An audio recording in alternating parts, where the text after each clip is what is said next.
ကျွန်တော်တို့များမေးကြတယ်ပေါ့နော်တရုတ်စာကို false case လဲပိုင်နိုင်ခြင်းနဲ့အဲ့ဒါမှ6လနဲ့တင်ပေးနိုင်မလားလောက်ရှိရင်8လနဲ့တင်ပေးနိုင်မလား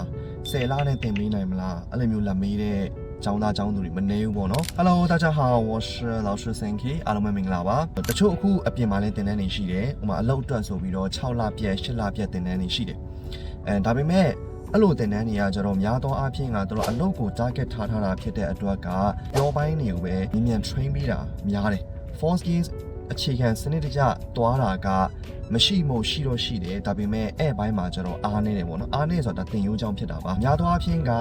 ဒီရှစ်လပြီးတော့လို့ရှိရင် false case အခြေခံပိုင်လားဆိုတော့ပိုင်တဲ့လူတော်တော်လေးတော့နည်းလိမ့်မယ်ဘာလို့လဲဆိုတော့ language သဘောတရားအရာကလောက်ဆိုတော့false case ကိုစနစ်တကျနဲ့ပိုင်နိုင်တွားမယ်ဆိုရင်သူ့မှာပေးရမယ့်အချိန်လေးကတော့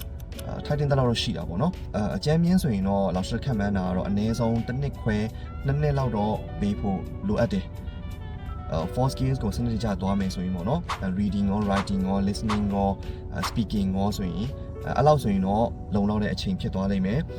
အဲ့ဒါပြီးသွားလို့ရှိရင်တော့လောက်ဆိုတော့ false skills ပိုင်သွားပြီဆိုတော့နောက်ပိုင်းကိုသိချင်တဲ့စလုံးတွေဖြစ်ဖြစ်ကိုတွားချင်တဲ့ industry မှာဆိုရင်လေကို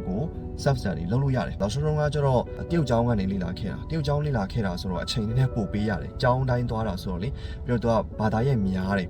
တရုတ်စာအပြင်တော့ဆိုတော့အင်္ဂလိပ်စာသင်္ချာပထဝီသမိုင်းတရုတ်စာရဲ့ပထဝီသမိုင်းပေါ့နော်မြန်မာစာတော့မဟုတ်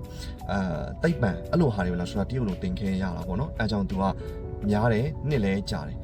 ကိုကတရုတ်စာတီးတန့်တစ်ခုတည်းကိုပဲ focus သွားမယ်ဆိုရင်တော့အဲ့လောက်ထိမလို့ခုနကဆိုပြောသလိုတစ်နှစ်ခွဲနှစ်နှစ်လောက်ဆိုရင်တေချာလေးသွားတယ်ဆိုရင် false case ကိုပိုင်နိုင်ရောက်သွားလိမ့်မယ်အခြေခံပိုင်တာနဲ့မပိုင်တာနဲ့ကတိတာတယ်စကားပြောထွက်လိုက်တာနဲ့ဒီလူက accent မှန်လားဒီအယူဆတွေမှန်လားဆိုတာလို့ဆိုတော့ခွဲလို့ရတယ်6လ8လအပြက်ကတော့တော်တော်လေးခဲရင်းလိမ့်မယ်အရင်အားစိုက်ထုတ်နိုင်တဲ့သူဆိုရင်တော့မပြောလို့ပေါ့နော်ဒါပေမဲ့ပုံမှန်ဆိုရင်တော့မလုံလောက်ဘူးတစ်နှစ်ခွဲနှစ်နှစ်လောက်ဆိုရင်တော့လုံလောက်နိုင်တယ်ဒါကတော့ false case ကိုအခြေခံစနစ်တကျပိုင်နိုင်သွားချင်တယ်ဆိုရင်တော့အဲ့လိုသွားမှာပေါ့နော်ဒါပေမဲ့ကိုပေါ်တော့မူတည်တယ်ကိုကအလုပ်ချင်တယ်မြန်လဲသွားချင်တယ်ဆိုရင်တော့ကိုနဲ့ကြိုက်တဲ့တင်ရိုးကို